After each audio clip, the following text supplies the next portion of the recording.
I think being creative and getting those words and emotions out and those experiences out so people can read and understand them is bravery. I mean, you have to be courageous. You just have to really look, what's the end goal? I want people to understand what my life was like with bipolar disorder, not only so they can understand bipolar disorder, but so maybe it can help someone that has bipolar disorder or someone they know.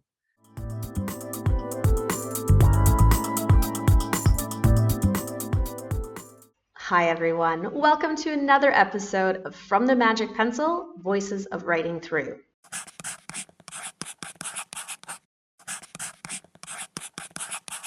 This is where we get to share the stories of some of the most interesting and creative people that we are blessed to know in our lives. And in today's episode, I am chatting with the amazing, incredible, inspirational Andrea. Andrea, can you just introduce yourself quickly and let everyone know a little bit about you? Yeah, sure. I'm Andrea McKenna Brankin, and I am a writer, journalist, author, mom, rugby coach, yoga teacher, wife, friend, a sister living in Singapore for the past 12 years. And I've been a writing through facilitator for many years and mostly working in Singapore.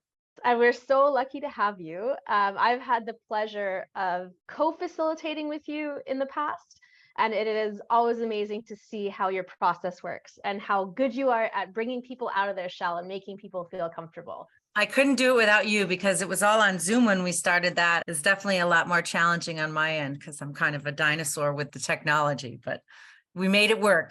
You are not alone. And I think that at this stage, after a couple of years of Zooming, we're all still in that same cycle learning. of, can you hear me? Oh, Yep. You're on mute. Let's come back to it. Totally. So something that we wanted to focus on a lot in this season is creativity in general and how you think creativity adds to life. So can I ask you to start, Andrea? Do you consider yourself a creative person? Oh, absolutely. Yeah. I definitely have a logical side, but that usually comes with an organization of writing and organization of certain things. My husband would disagree that it's my house. So I'll leave it there. It's really just about how I organize my writing. But creativity, yeah, since I was a kid, in terms of expression, I want to wear the purple hat. I want my hair to be purple. I'm wearing polka dots. I'm wearing pink and red together, and I don't care. I had a lot of outward expression. I have a lot of tattoos. So, my 20s, I was like, I'm getting tattooed. I'm pretty creative with putting things together for maybe a party or a gift. Yeah, I kind of come up with a lot of ideas of how to do things, including teaching. When I facilitate for writing through, I try to find creative ways to get people to understand and express their own emotions or their own visions or understandings of the world. So I think I'm always striving to sort of reach a little further, and there's always different ways to connect to people. And I think you have to be a creative person to do that. You can't just be linear and black and white. It has to be many different ways to connect. And that's all based in creativity. Specifically, I know that you coach rugby for your daughter's team. Yeah. Do you bring any of those aspects into it? Well, yeah, the game doesn't change, but you have to reach every student, every kid. And then when I teach yoga, you have to reach every yogi. There's always a different way to approach explaining something to certain kids. And when something doesn't work, you have to adjust. You have to change what you're saying. You change the words, you change the verbs, you change the number of words that you say. And I know that when I work with other coaches, it's one of the things I pay attention to is what's working, what's not working, and how can I say it more succinctly, more descriptively, more actively. So yeah, for sure, coaching kids, you have to see people, you have to see the kids, you see who they are. Not everybody does this way, but I do. And I know that when I coach and when I teach yoga, I'm looking at each individual person and what they need and how can I creatively connect with them and speak their language. And I think that's what's interesting with writing through is that even if we have different languages, we're still trying to speak writing, the expressions of writing. So is there something that you can, like maybe a moment or a teacher or a subject that helped you to kind of find yourself in that freedom of getting creative and using your imagination? Yeah, I'm thinking of 3 teachers, and they go kind of like wild to a little more reserved to completely, tight-lipped. And I grew up in New England, so like the education system was quite, I don't know what the word is, stuffy, maybe. Rigid? Yeah, rigid. Yeah. So when I was a kid, I had a second grade teacher called Mrs. Carson, and she worked with the Eugene O'Neill Theater in New London, Connecticut, which is a theater production company. So she used a lot of creative teaching methods like theater, like pantomime, not using words, only using colors, physical movement to describe experiences. I mean, no other teacher was doing this kind of thing. And she would give us colors and say, this reminds me of you because of, and you'd have to answer like, well, what does purple remind you of, so she really opened up and gave us permission to be that creative child. I can't think of another teacher that did that until I was in junior high. And then I had Mr. Rose, who was an English teacher, but gave us a lot of leeway with our writing, in particular writing, like our topics and what we wanted to write about. And that was pretty cool because I wrote more creatively in like elementary and middle school more than I did in high school. High school was much more rigid, and I realized I would be very good at being a journalist.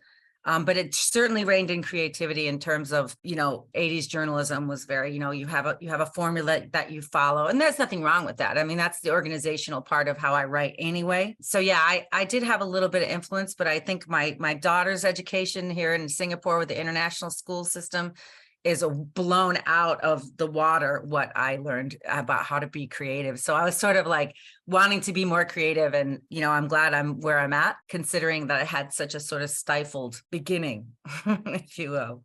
Yeah, that's amazing to hear that your daughter's school is a lot more open-minded. Do you think that that's from it being an international school and having students from all over, or is it just the way things are changing? I guess I don't know. She's only been to school here. But when we went from the preschool to the international school, yeah, I certainly noticed a more breadth of experience with different cultures, different attitudes, different points of view, which they work on. And also they utilize things like writing with theater, with art. So they did a project recently where they used a speech coach and the theater presenter and the art teacher. They were using all these different things in this one type of project. So they were using all different classes, to inspire the kids to come up with how are they going to present their topic. So my daughter had a 6-foot tall cutout of a basketball player, which was the art side of it, and how do we show, why performance enhancing drugs are bad. And it was very cool to be able to help with that. That's amazing. How did you end up going from journalism to writing a book? Well, the process was getting on a plane and flying from Chicago to Singapore because I wasn't working as a journalist here. I wasn't able to. I was pregnant. We were taking a break with my career. And I said, well, finally, I have the time. I was always speaking about mental health once I hit my treatment stride and was doing really well in Chicago. And everyone would say, where's your book? Where's your book? Where's your book? And that's how you get speaking gigs, is one or the other. So I had these speaking gigs in Chicago all over the place, but no book. I never had time. So when I got here, I had time. And then I got organized and I joined a writers group, and I got around other writers and the vibes and the encouragement, and, was involved with writing through around that time. And yeah, that's how I started to write the book. And I did approach it as a journalist in terms of how do I want to present the material? And I wanted to do top 10 things I did to help myself. And I knew that it was 10 magazine articles. So that's how I organized everything. The creativity kind of comes from the cover, which is the Phoenix. I had my tattoo artist, the one that's worked on me for years, do the cover, which was very important to me. And I wanted it to be white cover, like a medical jacket, like a lab coat, with just this beautiful, intricate, how do you copy this? You can't. It's unbelievable tattoo work. And that's very, very indicative of how I feel about my book, about my life, about me. And so that was my real creative input into the book. Of course, telling my life, it's hard to believe it's true. I mean, talk about creative. This was real. So I think it's really hard for a lot of people to be so open. How did it feel to know people that reading it? Even though I was at an age around 40 something where I thought I don't care what people think as much, I was worried. I think being creative and getting those words and emotions out and those experiences out so people can read and understand them is bravery. I mean, you have to be courageous. You just have to really look, what's the end goal? I want people to understand what my life was like with bipolar disorder, not only so they can understand bipolar disorder, but so maybe it can help someone that has bipolar disorder or someone they know. And that was the real reason. So all of that creativity, putting together the book, and really came to that hard and fast, how can I help someone else? So each part of my story and mix and match all the different parts of my life, that's a logical movement, but it's also, you have to have that creative drive to sit down at the table and say, I'm going to make this happen.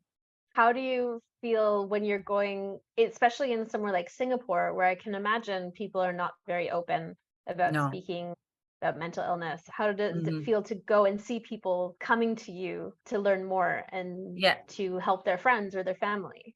It happens all the time, all the time. Almost every week of the year, I get something from someone, a message, a word, a comment, somebody pulls me aside, an email, anything saying, I know this person, or I think I am, or, and I always try to tell them, hey, look, it's going to be okay. There's a lot of really good treatments. And by the way, if want to read my book, it might help, or they've read it and they want to comment on it. But yeah, they're doing better. They're trying really hard. Like, I think Singapore is a government and a society and a community that takes care of their people.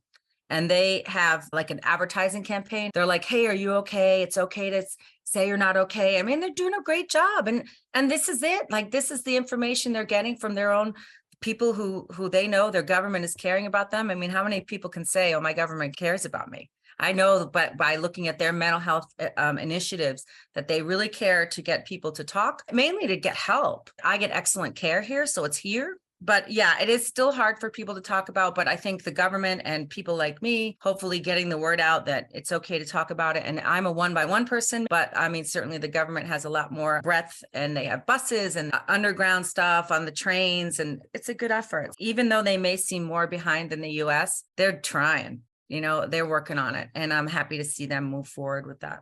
Yeah, I know there's been a lot of research that's gone into big programs like that, and they do Yeah. work. They Yeah. do really work. And especially if you can have times where people meet other people that do have mental disorders, then they realize, oh, they're just like me. We're humans. It's not Right. like what we see in movies. And there is a huge effect of that. So a lot of people say, well, when you talk, like, how do you explain it? Now, what is bipolar and what does it feel like? And they say, okay, well, by definition, it's a mood swings and extreme mood.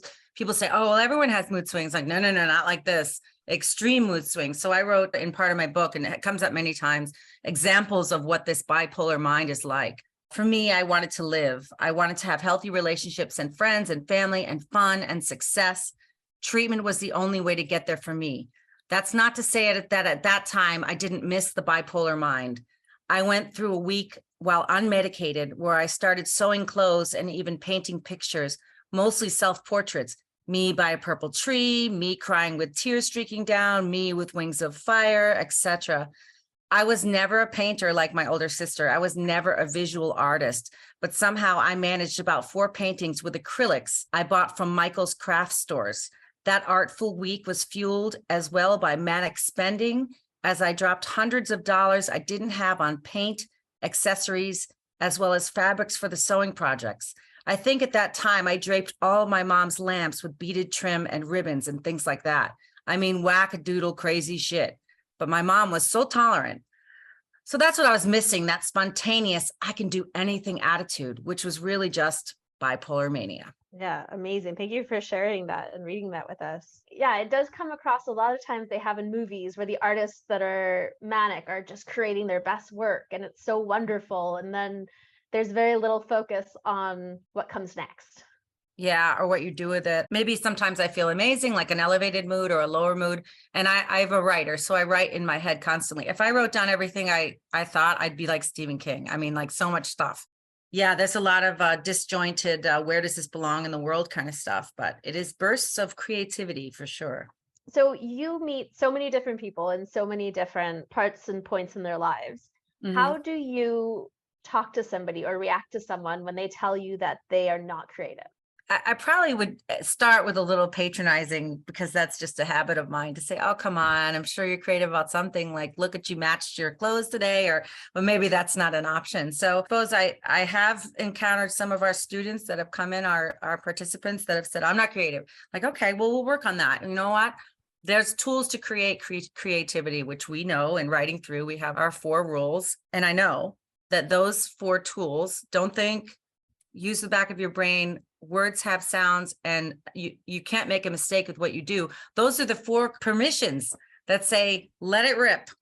And I think the brainstorming, really, if you just get people thinking and using parts of their brain in ways that they are not used to doing. Some people don't describe situations. They don't describe like where they've been. And you say, oh, hey, how was Punta Cana? And oh, it's nice. So I think teaching people to use descriptions, and even when I talk to them, to ask pointed questions to get them to say those things. I mean, I'm a journalist, but as a teacher as well, we're trying to get people to come out and to talk about their experiences, about their lives, about what they see in the world, and maybe what they see in our pictures. I had another couple of things I wanted to read that talked about the descriptions that we try to eke out of people during our sessions. Do you want to hear one of those? Yeah, of course. I was a writer and a reporter in Norwich, Connecticut. Not a great time in my life. I was very ill. I was struggling desperately with bipolar disorder, desperately, really trying to get help in an unsupported work environment. I wrote these 2 concert reviews because I said, well, I'll go. And I thought, well, I can really let it rip here. I have Godsmack and David Bowie. I've seen Godsmack. I unfortunately have not seen David Bowie. Okay, let me read Bowie then. The Man Who Fell to Earth, which is a Bowie song, Hits the Sun. Mohegan Sun is the name of the stadium.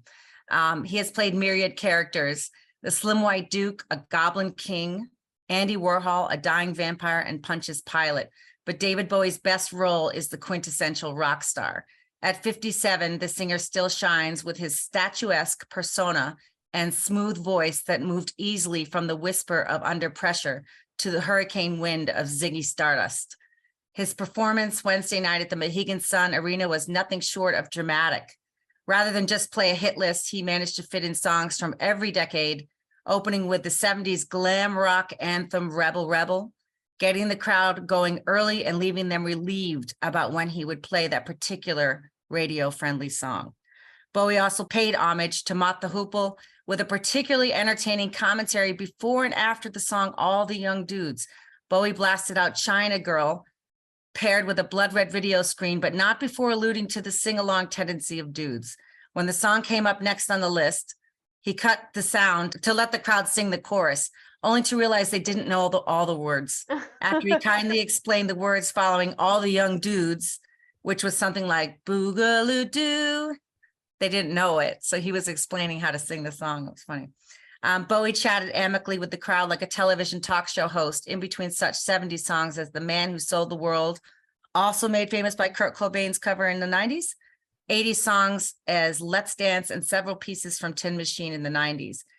Bowie's entire 90-minute set was powerful and ethereal at the same time, but 3 hugely moving songs stand out as arm-in-arm crowd sing-alongs.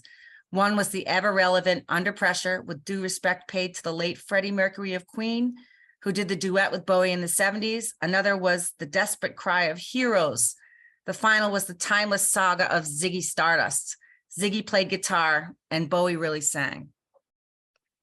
Oh. So that is from June 4th, 2004, and he was still alive. My birthday. So yeah, oh really? Happy birthday. Like I felt like I was there. Yeah, that's the idea. And that's when we were writing, when we were teaching people, what do you see? What do you hear? What do you smell? What do you feel in your body when you hear Ziggy Stardust? I mean, like, you want to go arm in arm when you hear Under Pressure, like it just really brings out, like, for writing through, what do we want our participants to give themselves, is that gift of, I explained this and it's beautiful and it's amazing and it's mine and it's creative and joyous, and I get so excited. Have you had a chance to do a workshop with the journaling yet? I don't think I did. So I did a workshop last year with an amazing organization, Heartprint, with their teenagers. Mm-hmm. And they've been struggling with journals because their journals all go 6 o'clock, I eat breakfast. Yeah. 7 o'clock, I take a shower.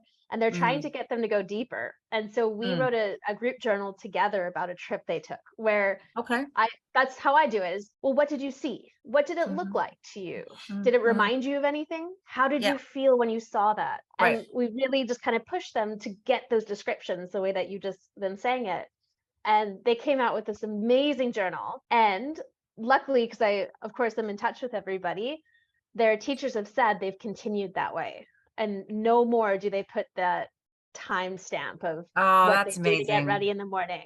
Yeah, so it's now really, that's a huge step forward. Yeah, and we have another workshop with them coming up soon, so I'm very excited to hear Oh yeah, I where they've know. gone since. Putting in the prompt and then hammering the prompt. What is that color? What does that make you feel? Describing the situation around you. I have more readings. Can I read again? Yeah, please. I want to describe something that I went through. It's in my book. This is a chapter, Reduce Exposure to Negative Triggers. I was hospitalized with bipolar, and I was in this situation that was just awful when I checked into the hospital. So I was trying to describe what was going on around me. I just 2 paragraphs here. While I was waiting in my recliner, a man was brought in by a life flight helicopter. As they rolled the gurney in, a woman was on his chest trying to pump his chest, but he was gone. I was so numb that none of this upset me as the story unfolded. The wife and the grandchild were in a car on the way to the hospital, but there was a huge backup on Highway 395. It was a standstill, and the hospital staff were trying to figure out if they could tell her the man was dead or wait until she got there.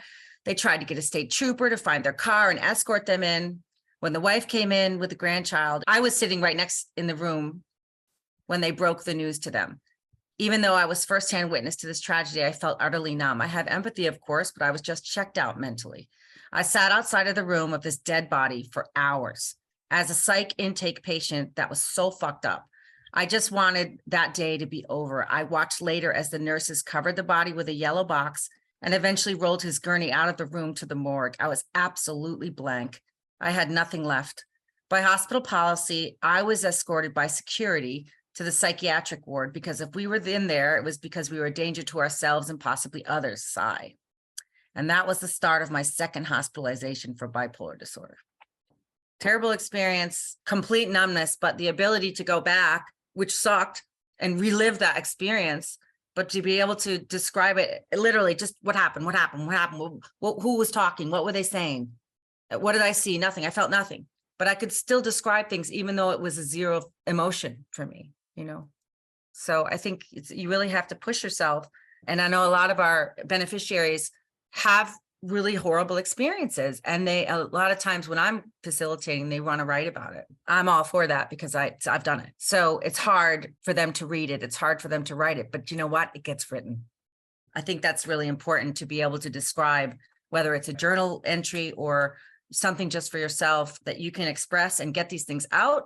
Because as we know from journaling, that Harvard Health has even said, yep, that's good for you. Yeah, and I think that probably having someone as open as you makes it a lot easier for people to talk about their experiences because they know you're not going to come from a place of judgment. You're going to come from a place of understanding, which is so important. I'm proud to stand in that role. I'm grateful that I can hold that space for people. Yeah, but with what you were saying before, it reminded me as well, because I always get imposter syndrome. I have that a lot. I think all women have it, especially. Yeah, and I think all writers have it. Journalists have it too, because we are like, what if I was wrong? And I always say, I told the truth, so suck it. I remember talking to this brilliant poet and talking about writing through and saying, well, I'm not actually a poet. And she stopped me and said, I've heard you read your poetry. You're a poet. Like, that's what I tell our students. Yeah, and it's such a true thing that as long as you are writing a poem, you are a poet and there's nothing keeping you back or stopping you. That is something that I think you put forward. No, I've said it like, hey, guess what? You're all poets now. Like when we do the group one, especially, because then they think, oh, gives them confidence to move forward in their own work. Do you want to hear some of my poetry when I was 11 years old? Of course. November 9th, 1982. So this was an example of a couplet. And I believe we had to do like the story of how the world started. So the creation. This is me at 11 years old. In the beginning, according to Jans, there was a god named Eli Evans. It was empty, quiet, and dark, with no purpose, sign, nor mark. To create a world was his task, so he took some oil from a flask. Then it dropped into the dark emptiness and made earth and stars that in past was meaningless. Then great Elion said, let there be light and plants to embed. Then he made the day, night, seasons, and time, trees of oranges, apples, lemons, and limes. A seed in itself, every fruit did contain, to replenish itself over and over again. Then the god made the powerful seas, a floor of sand, the surface a breeze. And the day and night were the second day, and the god arose without delay. for he had the world to tend and secrets to create and mend. Eli Evans picked up a twig and sand, and out of two made righteous man. And after the God created men, he made beasts to accompany him. And the day and night were the third day, and the God rested without dismay. The God decided what he had provided would build up into a strong civilization, all because of his wondrous creation. That God made gold and oil and diamonds to mine, a secret of God for man to find. That was 11. I see there's one glaring thing missing from here. And, being that I grew up in New England and I'm almost 52, where's the woman? Okay. I would have to add that. I can't believe that's not in there. My God. See, but that's our influence. He, him, sorry, but like that one, I read it and I'm like, oh, we didn't have that influence. So if I could change it, if I could edit it, I would change and add the woman being the best and the rest and all that. So yeah, that's all my readings for you, just to prove I've done some kind of poetry in my life. So one last question that I had for you. Now, of course, we all have that editor inside, right? Our self-critic. What do you think is the best way to get past that self-criticism when you're writing any kind of writing? Okay, this is not a popular answer, but it's ignore them. Ignore the critic, ignore the editor. Don't take suggestions from other people unless they're like, you're in a workshop and you've paid to be there or you're privileged to be there. Yeah, I'm really protective of my work personally. And I've been as an editor for years. I've been on both sides of that. And my feeling is the self-critic, do not listen. Keep going. Throw yourself into it, barge forward, bust through the door, anything you got to do to not listen to that critic. I had an agent who was trying to dial me back in my writing. She was not my agent anymore. Don't say this word. Don't say that. Why do you have to bring up the ex-boyfriend who was bad to you? And I'm like, because it's a huge part of the story. I'm not going to dial that back. Why don't you do this? And why don't you do that? Don't listen. Go forward. And then, if you get to the point where it needs to be edited, the right person, you'll know. So that's my advice. Don't listen to the inner critic. It's probably wrong. And what about what is yourself that's holding yourself back when you feel that, ooh, I don't think this is good enough? So there's two different things I do. One is walk away and take a break and come back. Maybe if you can the next day. I've asked for extensions because I just wasn't feeling the writing or what I was writing. And the second thing is you don't have to be perfect. Let it go. Just turn it in. Done is better than not done. And it's better than perfect. So I know not a lot of people agree with that. Some people really go for perfection. I grew up in the 80s perfection, and I have worked my whole life since then trying to undo that damage. So done is better than perfect, and walk away and come back if you need to. No, I love that. I find walking away can sometimes help so much. Well, Andrea, thank you so much for chatting with me. It's always such a pleasure. Okay, Kristin. Well, it's great talking to you. Thanks for letting me read. That was really good for me to read some old stuff. Thank you for sharing and being open about those things. Again, I think it's so important that you're using your experiences to inspire others. And that's something that no matter what else is going on in your life, you have that to look at and be extremely proud of. Thank you, Kristin. All right. Bye. Thank you, Andrea. Bye.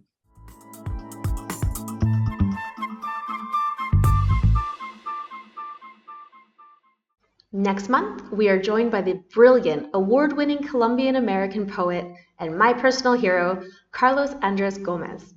He talks about how his experiences growing up have shaped his day-to-day life as an artist, his relationships with his literary heroes, and his belief that creativity needs spontaneity to flourish. Here's a short preview of the episode. The profound responsibility of doing workshops or teaching a class or whatever else in any mentoring capacity, you never quite know when you're opening a door that has completely altered the trajectory of a child's life and maybe opened the door that quite literally saved their life. If you enjoyed this episode, please consider rating, reviewing, and subscribing to our podcast. As always, thanks for listening, and until next time.